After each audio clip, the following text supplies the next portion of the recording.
Hey there, it's David Gordon from TheaterMania here. It is Thursday, July 30th, end of the month already. I can't believe it. I'm here with Curt Mosel from a great organization called ArtsQuest and about to present a concert called MusikFest.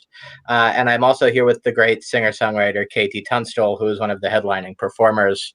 Thank you both for coming on. I'm excited to talk to you about MusikFest and putting together an online concert of this magnitude. Well, yeah, it's a festival we've been doing for 37 years. And normally in a non-COVID year, we would have more than 400 performers doing 550 performances on 17 stages over 60 acres of the city. In Bethlehem, Pennsylvania. In Bethlehem, Pennsylvania, that's correct. And it's 1 million people, isn't it, Curt? Right, yeah, we get, last year we had 1.2 million over the 10 days. Damn. A Saturday afternoon, we'll see 200,000 people, on a great weather day. It's just incredible. And, what we ended up doing in May was deciding, like in 1984, this festival was founded when Bethlehem Steel was laying off thousands of workers.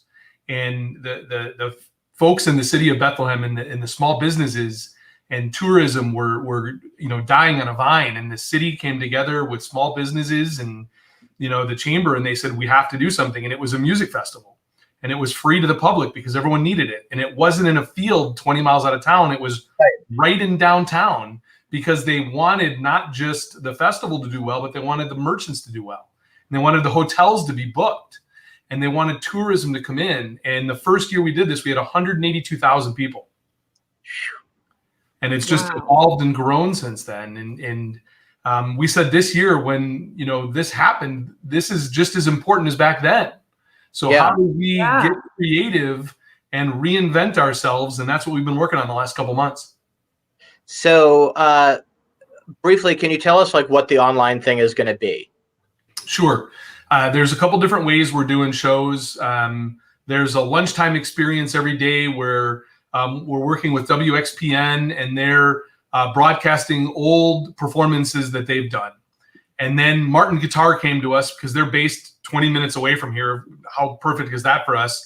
And they said, well, we're going to work with some Martin Guitar artists, and they're going to take a time slot right before you guys go live at night. And then we're doing something with a local cable TV company where they built a stage. They spent a couple $100,000 in a warehouse recreating the original stage of the festival. Today I was over there, and they're bringing in planners and potters and all this stuff to make it look so authentic. And we're putting a tent there, and we're going to socially distance some of the sponsors and donors that have kept our organization afloat. And so we've got that going on. But then the stream, which is what KT is a part of and is so amazing, is we have artists from all over the country that committed to creating, from their homes. And, she'll talk about all that for her, but this experience that we're going to be able to stream. And this stream is about 2.5 hours a night for 10 straight nights that we're going to be pushing out through our website. And then we went to a Tribune-owned affiliate newspaper and 6ABC, and we're working with American Blues Scene and our local CVB and all of these other folks, and they're all now promoting and pushing out that they're going to be also streaming this. WFMZ, another local TV station. And so there's 7 or 8 partners that are going to be pushing and promoting this stream. And the stream itself, this is what we're hoping is the coolest part of it all. A gentleman that discovered our organization a couple of years ago through another event owns a company called Doozy TV. Mm-hmm. And Doozy TV allows you to watch the stream in an embedded link where on the right rail you can press and donate without leaving the concert. So this Doozified link, what we're promoting is through an anonymous gift of $250,000 and a commitment from our foundation board. They're going to match every donation that takes place. So if we can get to $500,000, they'll do another $500,000 on top of it. And you heard it here first, everybody. So make sure you donate so that way we can get to that number. Long-winded answer, but yes, we're very excited about what everyone's been working on for the last 2 months to reinvent the whole festival. Yeah, and Katie, tell me from your perspective, when did you start performing at MusikFest? Oh man, I don't know the answer to that. I mean, it's just the whole thing is just such an incredibly inspiring thing to be part of. My memory does not serve me well. But, you know, hearing Curt talking about it, it's so fascinating that here we are in this absolutely unprecedented, bizarre situation that really kind of echoes that desperate need that you talked about when, you know, the steel breakdown situation and everybody was really in dire straits. And I'm a great believer that limitation breeds creativity. I'll often put myself deliberately in creative situations where I don't have access to everything I want and everything I need. It makes you think in a very different way. And I think that everybody has had to adopt that attitude during this thing. And of course, making the stream a virtual festival has these huge kind of knock-on effects and challenges for us artists, because we are literally at home and we're not sound engineers. We usually rely on these amazing crew people to bring in their expertise, and they've been spending just as long as we have honing being performers at their craft of sound engineering, lighting engineering, stage design, production design, you know. And so it's been seriously challenging for artists at this time to actually be able to deliver really good quality performances. But it's been a very interesting challenge. Yeah.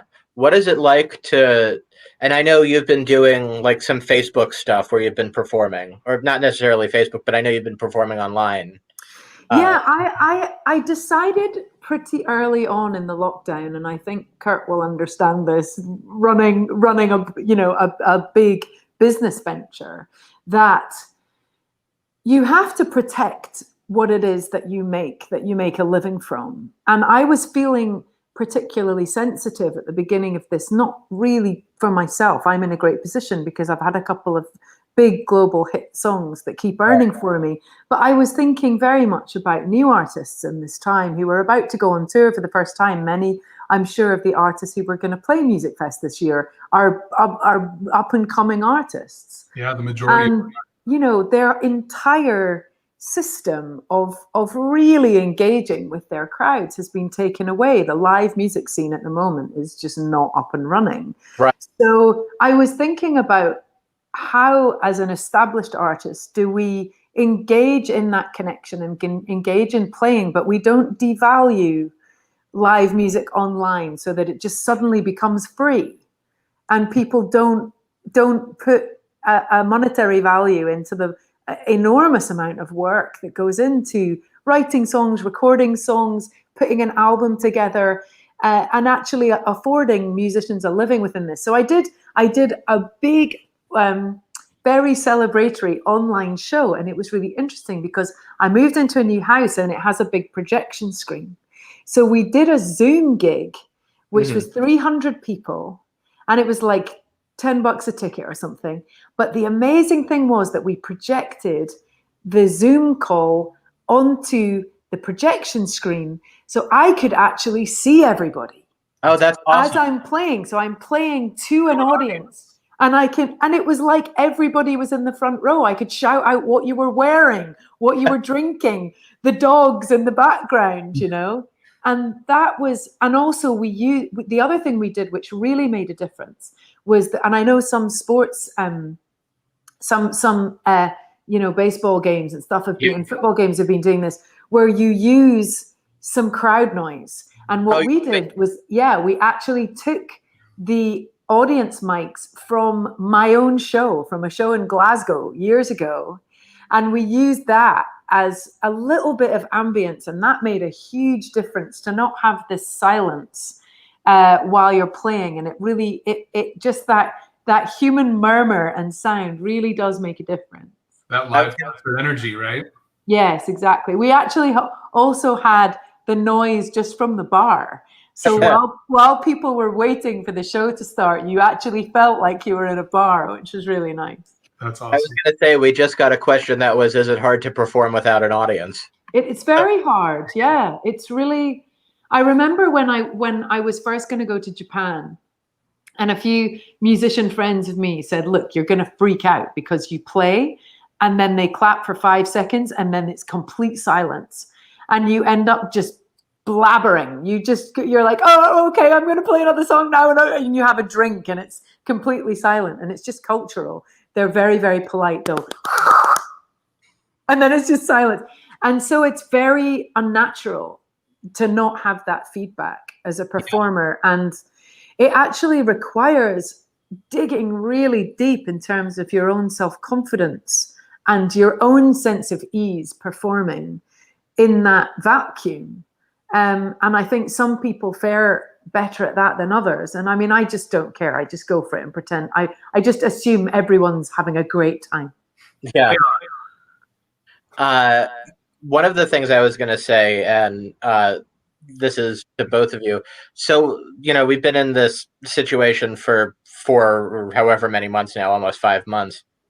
And I found myself really missing live music, like more than anything else. And, I go to the theater professionally. This is a theater website. But I found myself mostly missing, like, going to concerts and going to see bands perform. And that's the primary reason why I'm excited about MusikFest, is to just hear music again live. Yeah. And I feel like there are a lot of people that are feeling that same way. When I'm listening to Curt describing the amazing atmosphere at MusikFest, which is just like, it isn't just about the music. It's also about that collective experience together. And I mean, as far as my personal experience goes, if you see a good show, you walk away from that feeling like anything is possible. It opens your mind, opens your heart. You can be fundamentally changed by an amazing show. And part of that is having gone through that experience with the community of people who are there with you. Yeah. You never forget that experience, right? No.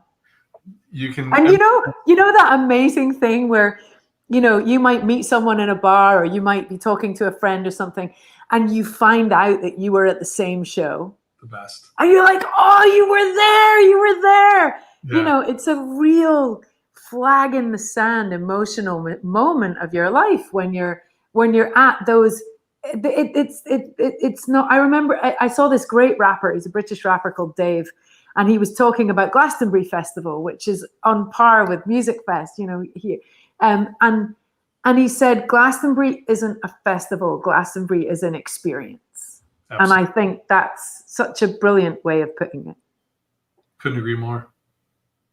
So Curt, tell us about who besides KT, who's going to be performing at MusikFest that we can look out for.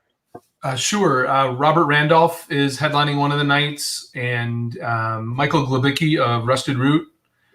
Cool. Adam. I love Rusted Root so much. Yeah, we've had Rusted Root play. We also have a music club called the MusikFest Cafe, where we do about 100 shows a year, and they've played in there a couple times. Low Cut Connie is a band out of Philly that we've been affiliated with for several years. Adam Weiner is the lead singer. He'll be doing a show one night. So we're super excited about our lineup. And those are, KT and those guys are 4 of our biggest names. So we're just pumped. And then we've got a couple local performers that'll be in that mix too. And then we've got some festival favorites, bands that have been playing with us for years. One of them's Igor and the Red Elvises. They're from over in Russia. They've been in the States for years. But every year I think they live out west, but every year they're at MusikFest. And they have people that just come out and dance and sweat and just live for that. So I think there's going to be living rooms all over the place with people full of energy, jumping up and down, just having a killer time. Let's get to the nitty gritty. Tell us the dates and what tickets cost. Sure. Well, best part about tickets, I can tell you that one, first of all, free. Everything is free to the public. Every one of the artists is paid. One of the things about ArtsQuest is that we pride ourselves on, we work with local businesses that are food vendors, and they're all making money there. Whether it's someone playing at a stage in front of 50 people, or someone like KT who's headlining, every one of the artists is paid.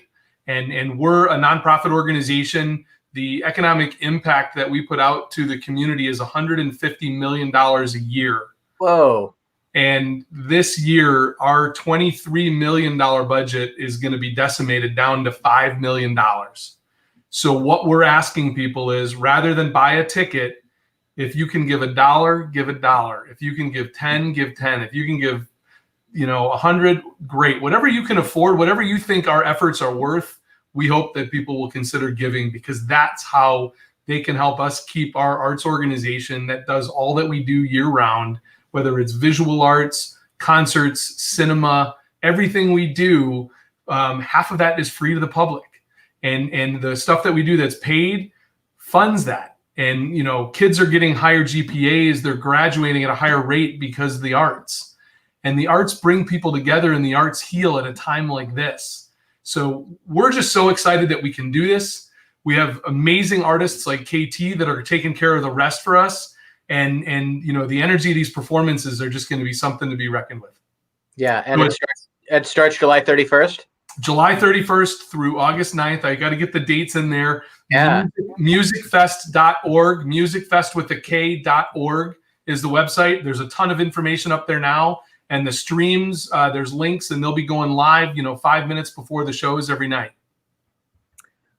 Curt, I just want to say I'm quite emotional hearing you speak in that way, because it's such a difficult time for musicians, and it was getting hard anyway. The streaming situation is not paying people the way that it should, and the landscape is so different. And the fact that ArtsQuest and MusikFest recognize the value of the arts and music to kids, to communities, to families. I was just doing this amazing online question time with Herbie Hancock. Nice.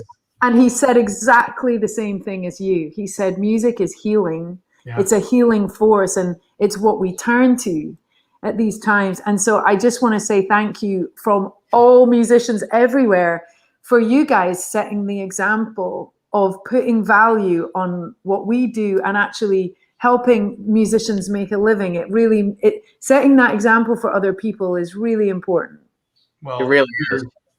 We're honored to be, this is our MusikFest mug. We do a different one every year. This one's from about 12 years ago, but we're honored to have you be performing and headlining one of our nights. And we couldn't feel luckier just to be doing this as our occupations and being a part of the arts. So thank you. The way that you've always approached this is just, it's the way musicians would dream of being involved in, this huge dream of how big can it get. And I mean, you show everyone.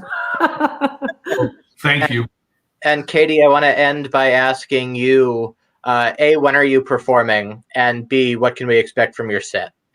Well, Curt's the person who can tell you when I'm performing, because I'm an artist and I never know where I'm meant to be and when. Ha, that's funny. I believe it's August 3rd, if I'm correct.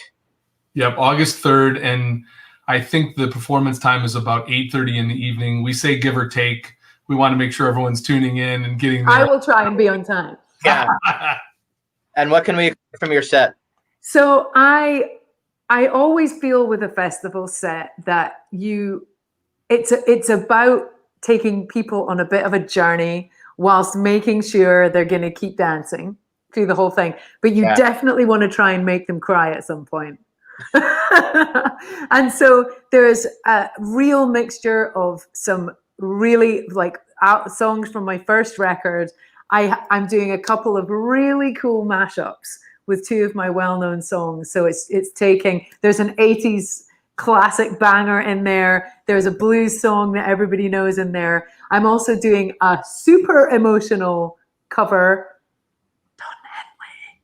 and Awesome. What else have I got in there?